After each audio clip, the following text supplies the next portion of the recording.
नमस्कार दोस्तों। कल्पना कीजिए, आप किसी इंसान से इतना प्रेम करते हैं कि उसके बिना जिंदगी अधूरी लगती है। आप जानते हैं कि वह भी आपसे प्रेम करता है। आप दोनों के बीच कोई तीसरा इंसान नहीं है, फिर भी आप एक दूसरे के नहीं हो पाते। कभी समाज रास्ते में आ जाता है, तो कभी परिवार, कभी परिस्थितियां, और कभी कभी सबसे बड़ी दीवार इंसान खुद अपने हाथों से खड़ी कर देता है। धर्मवीर भारती का उपन्यास गुनाहों का देवता ऐसी ही एक प्रेम कहानी है, लेकिन यह सिर्फ प्रेम कहानी नहीं है, यह त्याग और अधिकार के बीच संघर्ष की कहानी है। यह उस प्रेम की कहानी है जो अपने प्रिय व्यक्ति को पाने के बजाय उसकी खुशी के लिए खुद को पीछे कर लेता है। यह कहानी है चंदर और सुधा की। दो ऐसे लोग जिनके बीच प्रेम था, लेकिन उस प्रेम को स्वीकार करने का साहस नहीं था, और शायद यही इस कहानी की सबसे बड़ी त्रासदी है। क्योंकि कई बार इंसान जिंदगी में सबसे ज्यादा दुख उस चीज से नहीं पाता जिसे वह खो देता है, बल्कि उस चीज से पाता है जिसे वह पा सकता था लेकिन पाने की कोशिश नहीं करता।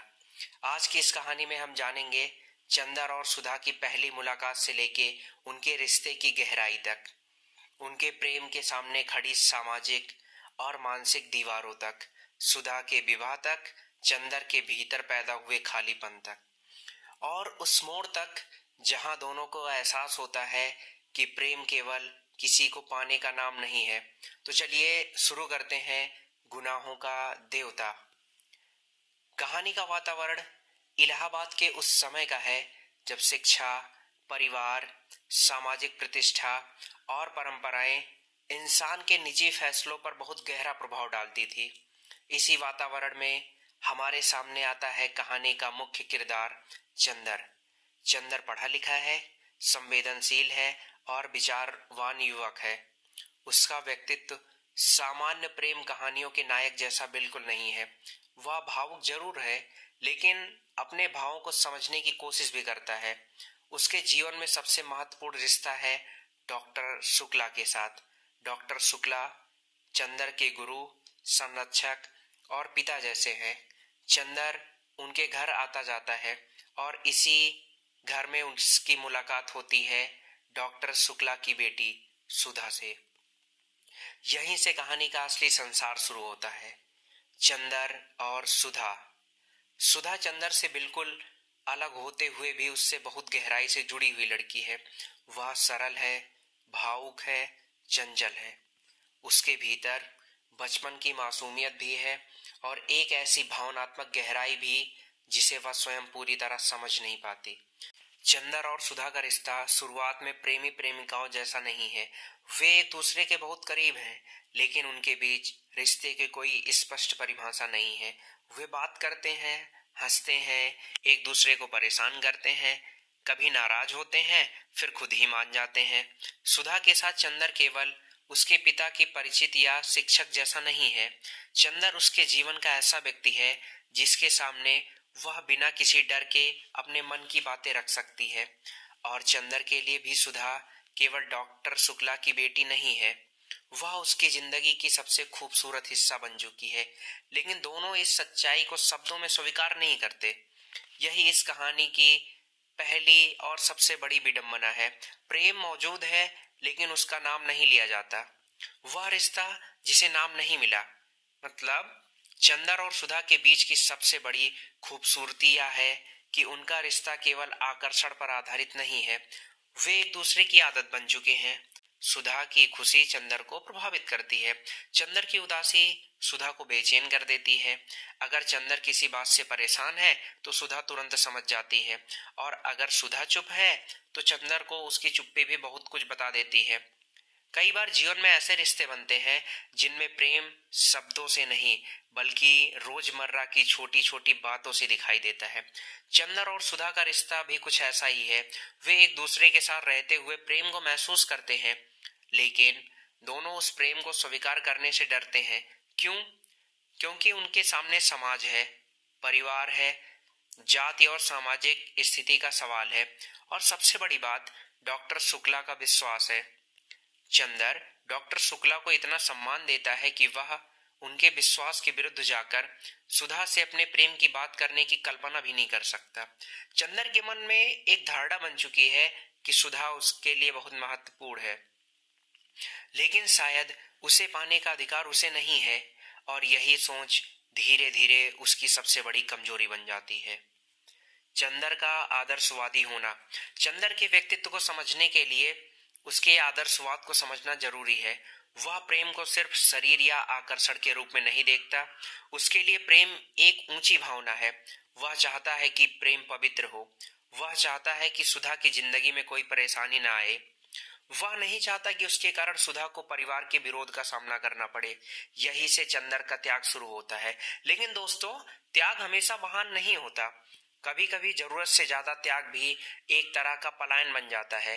चंदर सुधा से प्रेम करता है, लेकिन वह अपने प्रेम के लिए लड़ता नहीं। वह परिस्थितियों को बदलने की कोशिश भी नहीं करता। वह मान लेता है कि शायद उसका साथ संभव नहीं है, और यही निर्णय आगे चलकर दोनों की जिंदगी बदल देता है। सुधा का प्रेम। सुधा की भावनाएं चंदर से कम नहीं है, बल्कि कई जगह सुधा अपने प्रेम को चंदर से ज्यादा सहजता से जीती है। उसे चंदर की जरूरत है। उसके साथ वह खुद को सुरक्षित महसूस करती है। वह चंदर पर भरोसा करती है, लेकिन उसे शायद पूरी तरह यह नहीं समझ आता कि चंदर उसके मन में क्या स्थान रखता है। वह मानती है कि चंदर हमेशा उसके साथ रहेगा। यही उसका विश्वास है। लेकिन जिंदगी हमेशा हमारे विश्वास के अनुसार तो नहीं चलती। सुधा के सामने भी परिवार की इच्छाएं हैं, उसके पिता की प्रतिष्ठा है, भविष्य की चिंता है, और धीरे धीरे वह परिस्थिति आती है जब उसके विवाह की बात शुरू होती है। यही कहानी एक निर्णायक मोड़ पर पहुंचती है। विवाह का प्रश्न। जब सुधा के विवाह की चर्चा होती है तो चंदर के सामने सबसे बड़ा सवाल खड़ा हो जाता है। क्या वह सुधा को रोक सकता है? क्या वह कह सकता है कि वह उससे प्रेम करता है? क्या वह डॉक्टर शुक्ला से सुधा का हाथ मांग सकता है? सैद्धांतिक रूप से शायद हाँ, लेकिन चंदर का मन इसकी अनुमति नहीं देता। वह अपने प्रेम को अपने अधिकार से बड़ा मानता है। वह सोचता है कि अगर सुधा की जिंदगी उसके साथ जुड़ने से मुश्किल हो जाएगी तो वह उसे उस मुश्किल में क्यों डाले।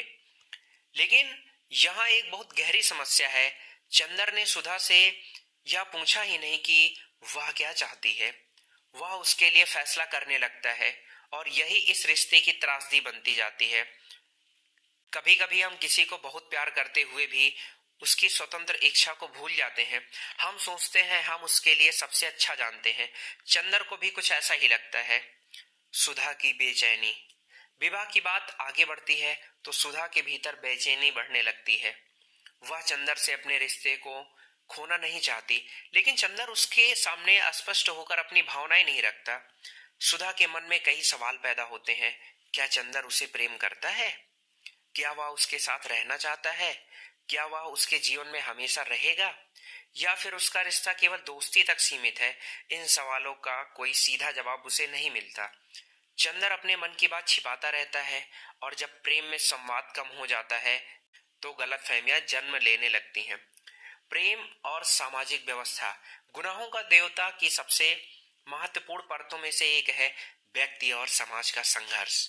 आज हमें कई बातें सामान्य लग सकती हैं, लेकिन कहानी जिस सामाजिक वातावरण में स्थापित है वहां परिवार की इच्छा, जाति, प्रतिष्ठा और सामाजिक स्वीकार्यता बहुत महत्वपूर्ण थी। व्यक्ति का प्रेम हमेशा उसके व्यक्तिगत अधिकार के रूप में स्वीकार नहीं किया जाता। विशेषकर विवाह के मामले में परिवार की भूमिका बहुत बड़ी होती है। सुधा और चंदर का रिश्ता इसी सामाजिक व्यवस्था से टकराता है, लेकिन चंदर खुलकर संघर्ष नहीं करता। वह अपने प्रेम को समाज के सामने रखने के बजाय उसे अपने भीतर दबा देता है। उसका मानना है कि प्रेम का अर्थ त्याग भी है। लेकिन सवाल यह है, क्या प्रेम में हमेशा खुद को मिटा देना ही महानता है? क्या प्रेम का अर्थ अपने सत्य को स्वीकार करना भी है? उपन्यास इसी सवाल को पाठक के सामने रखता है। अब इसी कहानी में एक नए किरदार की एंट्री होती है जिसका नाम है बिंती। कहानी में बिंती का चरित्र भी महत्वपूर्ण है। बिंती सुधा के जीवन से जुड़ी हुई लड़की है। उसका स्वभाव सुधा से अलग है। वह अधिक व्यवहारिक है। वह भावनाओं को देखती भी है और समझती भी है। बिंती चंदर और सुधा के बीच मौजूद उस रिश्ते को महसूस करती है जिसे दोनों खुद स्वीकार करने से बचते हैं। कई बार बाहर खड़ा व्यक्ति उस सच को देख लेता है जिसे रिश्ते में मौजूद दो लोग स्वीकार नहीं कर पाते। बिंदी की उपस्थिति कहानी में एक अलग भावनात्मक आयाम लेकर आती है। वह चंदर के मन को समझने की कोशिश करती है और आगे चलकर उसका अपना जीवन भी चंदर की कहानी से जुड़ जाता है। आगे अब सुधा का विवाह।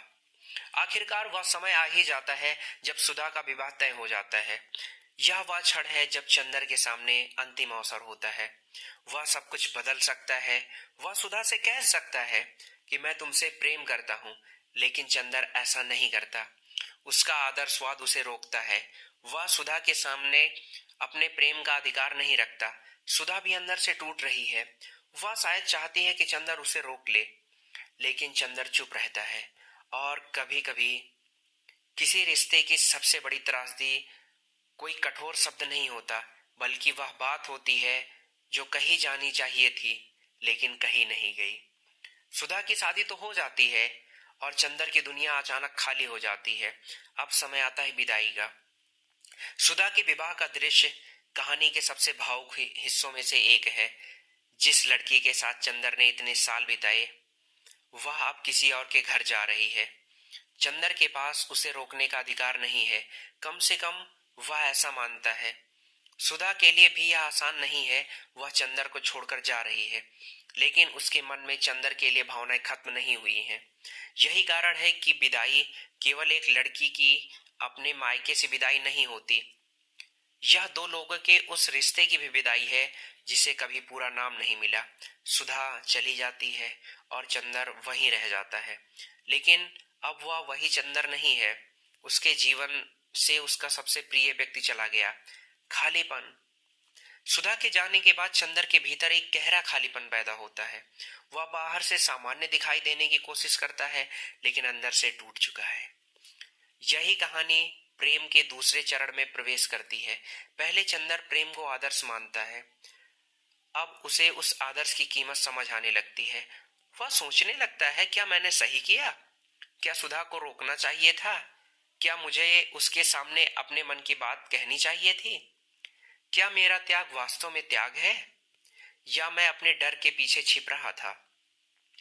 इन सवालों का कोई आसान उत्तर तो नहीं है। चंदर अब धीरे धीरे समय के साथ बदल जाता है, लेकिन चंदर के भीतर की बेचैनी कम नहीं होती। वह अपनी भावनाओं से भागने की कोशिश करता है।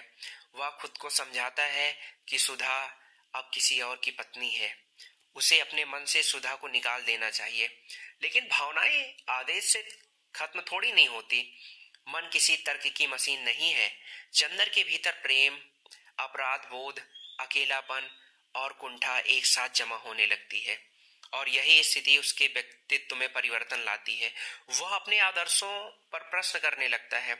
जिस चंदर ने प्रेम की पवित्रता और त्याग के रूप में देखा था, अब वही चंदर अपने भीतर के शारीरिक और भावनात्मक आकर्षण से भी संघर्ष करता है। पम्मी का प्रभाव। एक नया किरदार। कहानी में पम्मी का चरित्र चंदर के जीवन में एक नया मोड़ लेकर आता है। पम्मी का दृष्टिकोण चंदर से अलग है। वह प्रेम, आकर्षण और पुरुष स्त्री संबंधों को अधिक व्यवहारिक नजर से देखती है। चंदर उसके संपर्क में आता है तो उसके भीतर चल रहा संघर्ष और तेज हो जाता है। एक तरफ सुधा की स्मृति है, तो दूसरी तरफ उसकी अपनी मानवीय इच्छाएं हैं। वह जितना अपने मन को नियंत्रित करने की कोशिश करता है, उतना ही उसका भीतर का द्वंद्व बढ़ता जाता है। यह कहानी को सिर्फ प्रेम कथा नहीं रहने देता। मतलब यह जो हिस्सा है वो कहानी को सिर्फ एक प्रेम कथा का हिस्सा नहीं रहने देता। यह इंसान की मनोवैज्ञानिक जटिलता को सामने लाता है। चंदर कोई देवता तो नहीं है, वह एक इंसान ही तो है। उसके भीतर भी कमजोरियां हैं। वह भी अकेले पड़ता है, वह भी गलत फैसले ले सकता है, और वह भी अपनी भावनाओं को समझने में असफल हो सकता है। गुनाहों देवता नाम का अर्थ। अब सवाल आता है, इस कहानी का नाम गुनाहों का देवता क्यों है? यह नाम अपने भीतर एक गहरा विरोधाभास रखता है। देवता यानी आदर्श, त्याग, पवित्रता और ऊंचाई, और गुनाह यानी गलती, कमजोरी और मानवीय दोष। चंदर इन दोनों के बीच खड़ा दिखाई देता है। वह सुधा के लिए आदर्श बनना चाहता है, लेकिन वह इंसान भी है। वह प्रेम करता है, त्याग करता है, गलतियां करता है और कमजोर भी पड़ता है और अपने निर्णयों के परिणाम भुगतता है। इसलिए वह पूरी तरह देवता तो नहीं है और केवल गुनहगार भी नहीं है। वह एक ऐसा इंसान है जिसने प्रेम को आदर्श बनाने की कोशिशों में अपने और सुधा दोनों के जीवन को जटिल बना दिया। क्या चंद्र सचमुच दोषी था? यह सवाल कहानी पढ़ने के बाद भी हमारे मन में रह जाता है। क्या चंद्र दोषी था?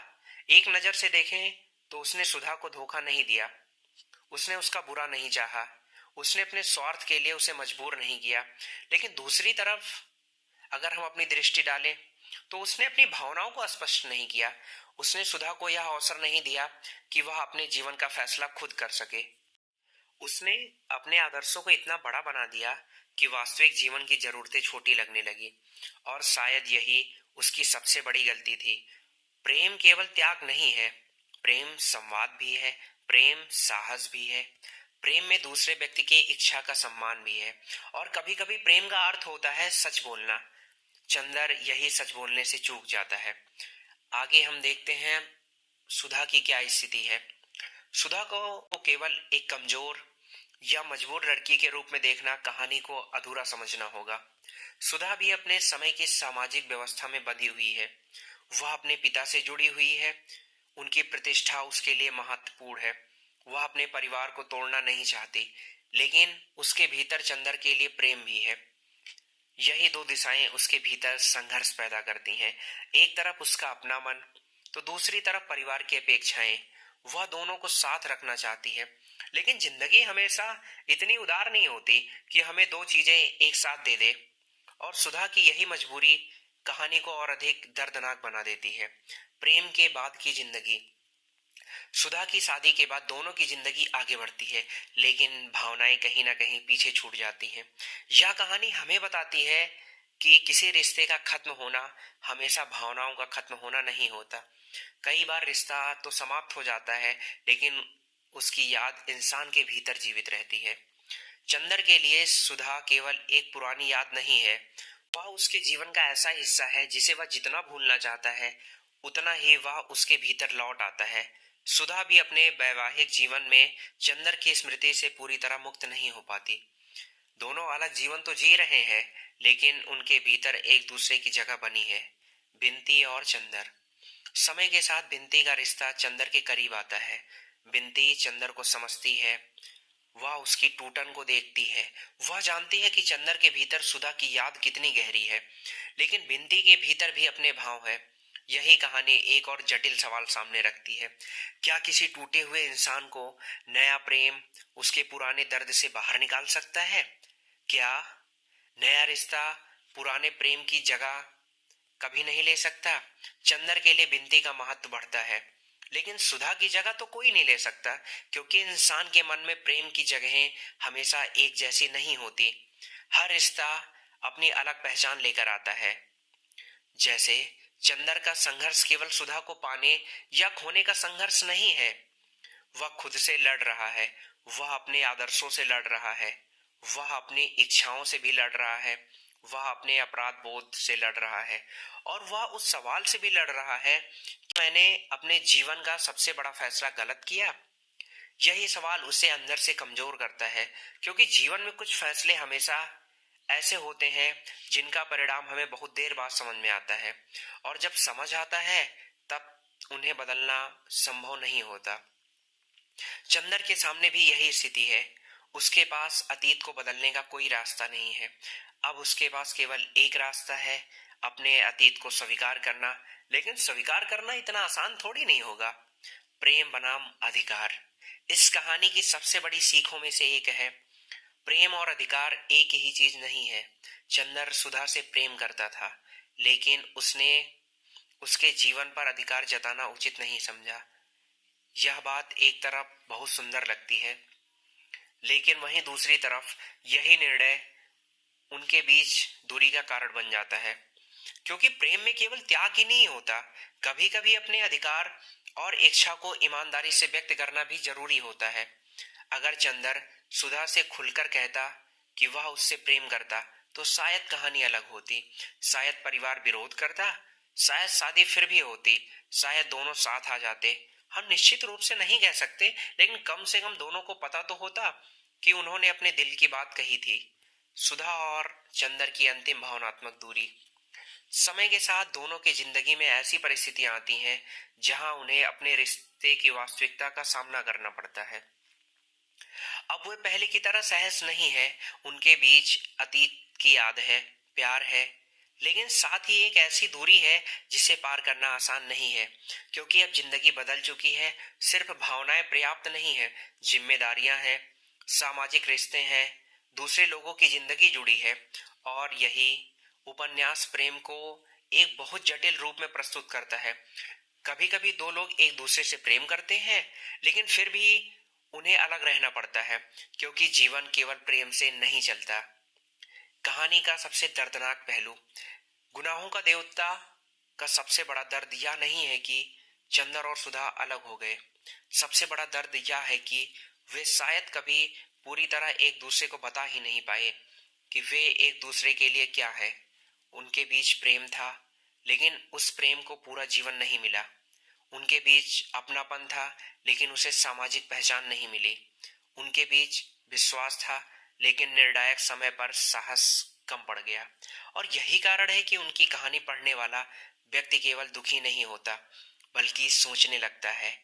हम अपने जीवन में कितने फैसले डर के कारण लेते हैं, कितनी बातें कहने से रोक देते हैं, कितनी बार हम किसी दूसरे व्यक्ति की खुशी के नाम पर उसके लिए फैसला कर देते हैं, और कितनी बार हमें बहुत देर बाद एहसास होता है कि जो फैसला हमने महान समझ कर लिया था वह किसी और के लिए और ज्यादा दर्दनाक बन गया है।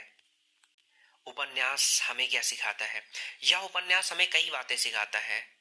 प्रेम को केवल भावना मानना पर्याप्त नहीं है, प्रेम जिम्मेदारी मांगता है। त्याग हमेशा सही फैसला नहीं होता।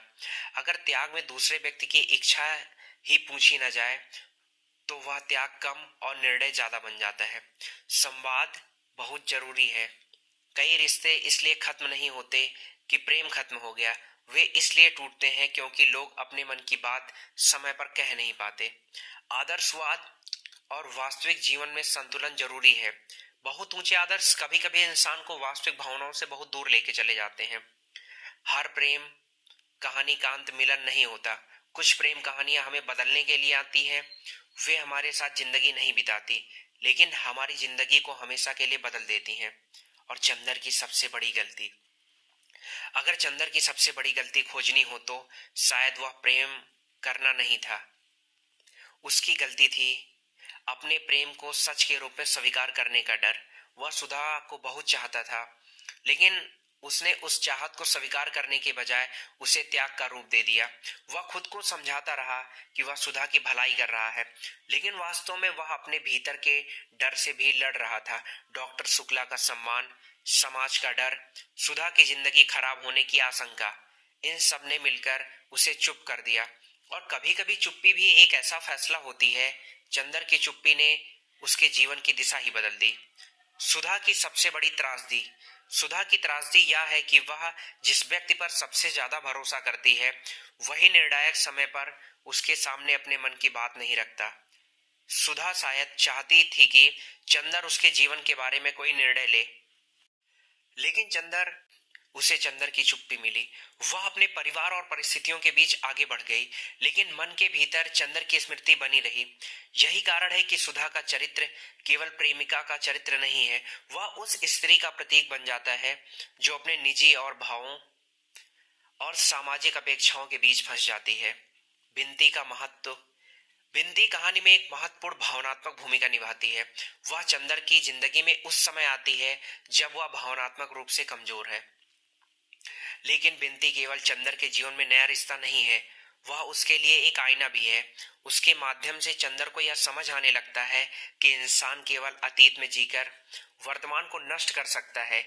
जीवन आगे बढ़ता है, लेकिन आगे बढ़ने का अर्थ यह नहीं है कि अतीत को झूठा मान लिया जाए। अतीत को स्वीकार करके ही इंसान आगे जा सकता है। पम्मी और चंदर की मानसिक द्वंद्वता। पम्मी के माध्यम से कहानी चंदर के भीतर की दूसरी दुनिया को दिखाती है। चंदर अपने मन में प्रेम को बहुत ऊंचा स्थान देता था, लेकिन जीवन में शारीरिक आकर्षण और मानवीय इच्छाएं भी मौजूद हैं। इन इच्छाओं को नकार देने से इंसान देवता तो नहीं बन जाता, और उन्हें समझे बिना स्वीकार कर लेना भी समाधान नहीं है।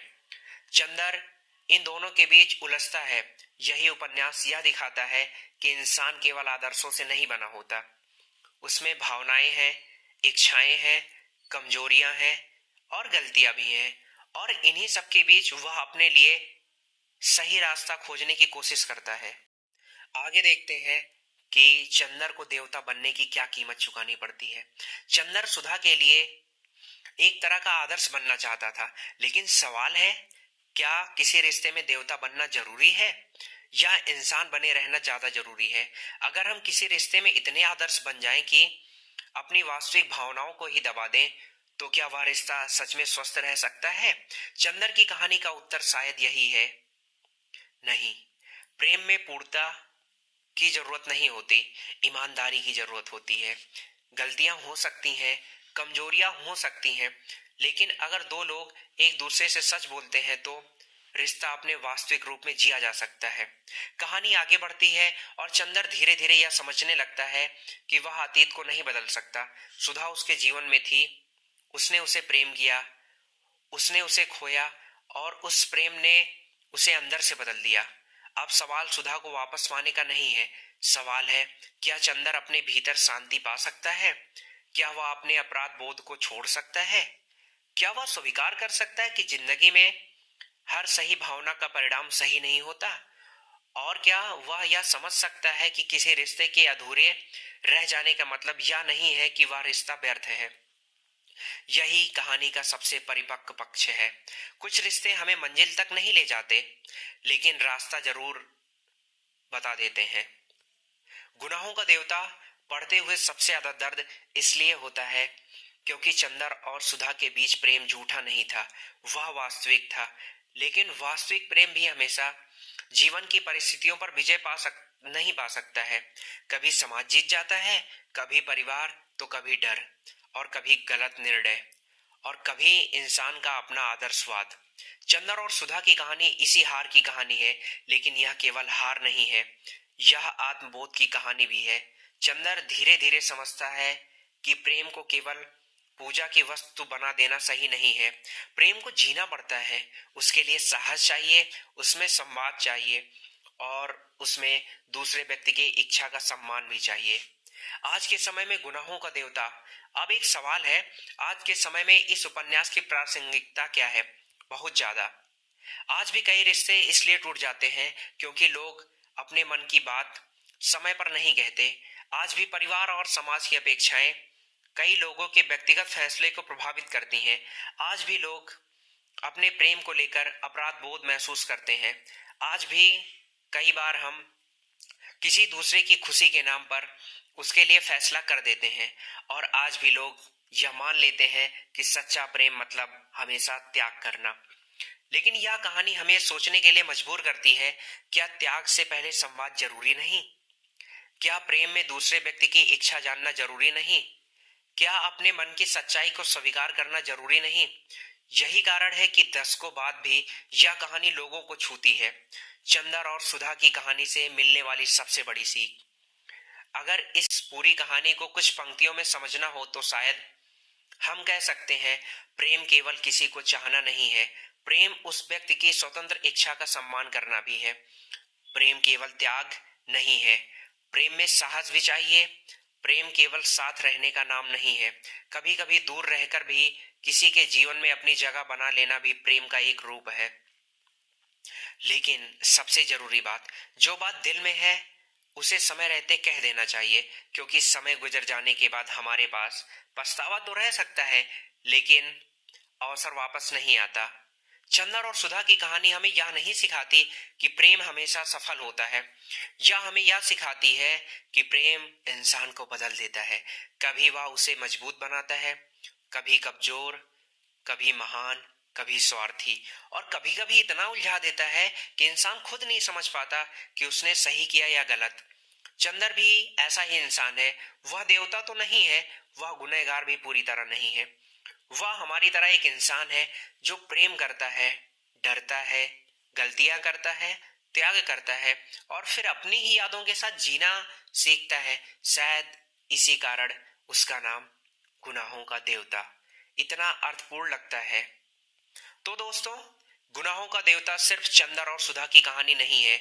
यह उन सभी रिश्तों की कहानी है जहां प्रेम तो था लेकिन उसे व्यक्त करने का साहस नहीं था। यह उन लोगों की कहानी है जिन्होंने किसी को बहुत चाहा लेकिन परिस्थितियों के सामने चुप रह गए। यह उन फैसलों की कहानी है जिनका दर्द हमें वर्षों बाद समझ आता है। और यह हमें एक महत्वपूर्ण बात सिखाती है, किसी से प्रेम करते हैं तो उसके लिए फैसला करने से पहले उससे पूछिए कि वह क्या चाहता है। अपने प्रेम को केवल त्याग की ऊंचाइयों पर मत रखिए, उसे सच के धरातल पर भी जीने की कोशिश कीजिए। क्योंकि कई बार जिंदगी हमें दूसरा मौका नहीं देती और जो बात आज हम नहीं कह पाते वही कल हमारी सबसे बड़ी याद बन जाती है। चंदर और सुधा की कहानी का दर्द शायद यही है। वे एक दूसरे से दूर इसलिए नहीं हुए कि उनके बीच प्रेम नहीं था, बल्कि इसलिए कि उस प्रेम को सही समय पर सही शब्द नहीं मिल पाए। और शायद यही इस कहानी का सबसे बड़ा सवाल है। अगर प्रेम सच्चा हो लेकिन उसे जीने का साहस न हो तो क्या वह प्रेम अधूरा रह जाता है? इस सवाल का जवाब आप अपने जीवन और अपने अनुभवों के आधार पर खोज सकते हैं। अगर आपको ऐसी साहित्यिक कहानियां पसंद है जो सिर्फ मनोरंजन नहीं देती बल्कि हमें ऐसे रिश्ते और जीवन के बारे में सोचने पर मजबूर करती हैं, तो वीडियो को लाइक करें, चैनल को सब्सक्राइब करें और कमेंट में जरूर बताएं आपके अनुसार चंदर ने सही किया था या उसे सुधा के सामने अपने प्रेम का इजहार कर देना चाहिए था। अगली कहानी में मिलते हैं, तब तक के लिए धन्यवाद।